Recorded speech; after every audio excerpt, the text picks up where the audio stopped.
Yo, what's going on, guys? Mush back at it with another video. Here to talk about a game I know everybody's excited about, a publisher I know nobody has any issues with right now and absolutely loves. Obviously, I'm being a little sarcastic. Y'all know how I am, but I saw some people commenting on my videos telling me that The Last of Us Part 2 Remastered is available for pre-order. It's a little interesting, mainly because Spider-Man 2 still isn't available for pre-order, and that game's out at the end of this month. Last of Us Part 2 is not out until early April.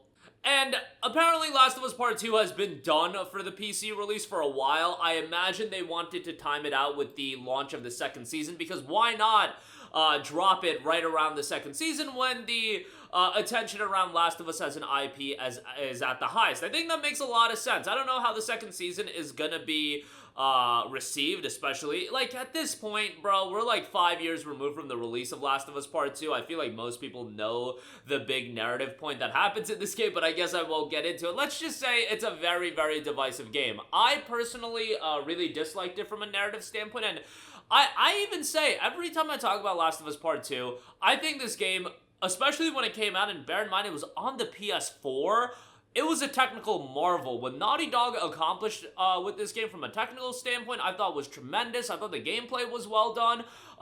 You know, I did have some issues with it here and there in that regard, but Last of Us, the reason it clicked with a lot of people, the original game, was from a narrative standpoint, and Last of Us Part 2 I thought just was absolutely cooked for a wide variety of reasons. Now, it's a divisive game. There's a lot of people that really, really enjoyed Last of Us Part 2 as well, and that's fine if you did. I don't think it's really fair to look at something like, oh, look at the critical reviews of a game like this. Like, this is a game that I think, and generally for games in general, you have to look at what the overall reception of a game is outside. Yeah, the critics received this game really well, but it's one of the most divisive games from a fan base standpoint that I've ever seen. And maybe it is a vocal minority. I don't know. It's really hard to ascertain what's a vocal minority a lot of times. I feel like I do a decent job of trying to figure out what's a vocal minority and what's not a vocal minority. In the case of Last of Us Part 2, I don't think it's just a vocal minority. But do I think there's a lot of people that really were captivated by this game and enjoyed it? Yes.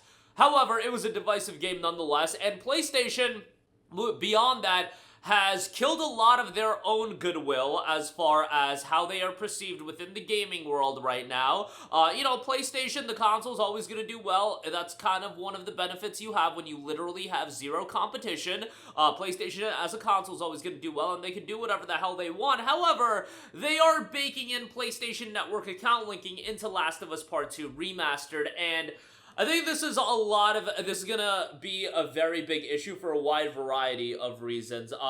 You know, not only with PSN Account Linking, but I really do believe that Last of Us Part 2, relative to what a Last of Us game should be doing, I mean, this should be a major release on PC. I think this game is going to be absolutely cooked. I think this game is dead on arrival in the sense of, no, it's not going to pull Concord numbers, it's not going to pull Lego Horizons number, but again, Last of Us, relative to what it should be, I think this game is going to do very, very underwhelming numbers, and I think it'll be one of those games that people look at as being one of the most underwhelming PlayStation releases in terms of, you know, concurrent player counts and things of that nature. We already have seen how PSN Account Linking has affected PlayStation games from a concurrent player-based standpoint. The most fair comparison you can do is to look at peak concurrent player counts of Horizon Zero Dawn and then compare it to the drop-off into Horizon Forbidden West, and then compare that drop-off to God of War 2018 into God of War Ragnarok. That sounds a little bit confusing, but let me explain why. Horizon Zero Dawn was a game that was the start of a series, and it required no PlayStation Network account linking. Forbidden West, direct sequel, didn't require PlayStation Network account linking. God of War 2018 kicked off a new era for God of War, so to speak. God of War Ragnarok, direct sequel, did require PlayStation Network account linking, and God of War Ragnarok had a far steep of a drop-off from God of War 2018's peak concurrent player count than Horizon Forbidden West did from Horizon Zero Dawn. That is the best comparison we can make, and I try to, you know, add some context to the data I'm bringing to the table, but given that we know that PSN account linking has a problem on PC, as far as it does affect players buying the game. I mean, the game's not even available in a lot of regions. But on top of that, Last of Us Part 1 was legitimately one of the most atrocious PC versions of all time. I do think that prevented a lot of people from checking out Last of Us Part 1. I've also said that Last of Us Part 1 at this point is a really good PC version, but when you make that kind of first impression, that's a really, really difficult thing to come back from. Yeah, people will circle back and eventually check the game out on sale, but you have that perception already established. And with all of that, on top of all of that, Last of Us Part 2 is just a super divisive game. It's not this game that's a beloved title like God of War Ragnarok, God of War 2018, like Last of Us Part 1, like, I would say Horizon Zero Dawn to an extent, Forbidden West even. Last of Us Part 2 is a super, super divisive game where I think a lot of people are just going to be very much like, okay, I have no desire to check it out. Now, credit to them, Nix's software is actually handling the porting of this game, so I do believe this is going to be a really good PC version. I think it's going to be an outstanding PC version, to be perfectly honest, especially with it apparently being done months and months ago. We still don't have system requirements, but Sony's usually pretty good about giving us, 6 tiers or 4 tiers of system requirements for these games, but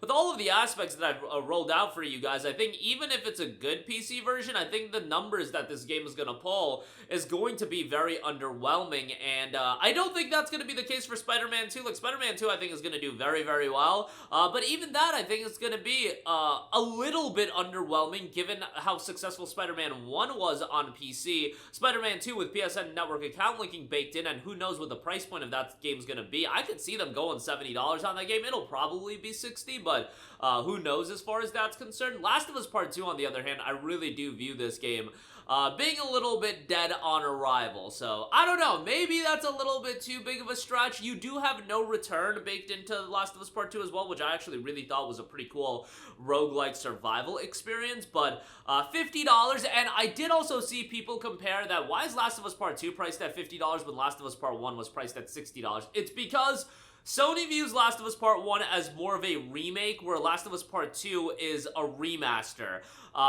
I don't know how much you want to agree with that, but Last of Us Part 1, you have to remember, was released at $70 on PlayStation 5, and that's because Last of Us Part 1 came out, it was like 8 years prior, 9 years prior to Part 1 coming out on PlayStation 5, so there was a bit of a gap, and Remastered was still 8 years removed. You were kind of re-releasing a game that was at least a little bit more dated, whereas Last of Us Part 2, yeah, you're adding in this no return component, but the game had literally just come out like 3.5 years ago when Last of Us Part 2 Remastered initially came out. Like, no, come on, what are we doing here? Like, this was one of those games that absolutely did not need a remaster, but I digress. What can you do? That's gonna do it for me. Let me know what you guys think, and let me know your excitement level for Last of Us Part 2 as well. I just don't think it's gonna do very well on PC, and I think there's gonna be people that do enjoy the game. Again, this is one of those games, and fair play to you. If you did really like the game, if you thought the narrative was incredibly satisfying, which I've talked to people that do find the narrative incredibly satisfying, that's great. However, I did not, and a lot of other people did not, and just accept that. I'm not here to have this long debate on, oh my god, you gotta look at it from what it means to the overall, the consequences of life and the meaning of life. I don't care. I didn't enjoy the story. That's my opinion. You ain't convincing me otherwise that this was a masterpiece from a narrative standpoint, and, the moral consequences and all this nonsense. I don't care. I don't like the decisions that they made from a narrative standpoint, and guess what? You ain't changing my opinion on that. If you liked it, more power to you. I hope you enjoy the PC version, but that'll do it for me. Let me know your thoughts in the comment section down below. As always, thanks for watching, and I will catch you guys in the next one. Peace out. Hey, what's going on, guys? Mush here again. Hope you enjoyed the video. As you guys might know, YouTube's notification system is sometimes a little bit wonky, even if you're subscribed to the channel. Maybe you're not abundantly aware that I uploaded a video. To remedy that situation, make sure you hit the bell notification button. This way, whenever I upload a new video, and I try to upload as consistently as possible, you will be notified directly of the upload, and you can watch it as soon as it goes live. I would really appreciate if you guys hit that button so you can stay up to date with all of the content I'm posting. But as always, guys, thanks for watching, and I'll catch you guys in the next one. Peace out.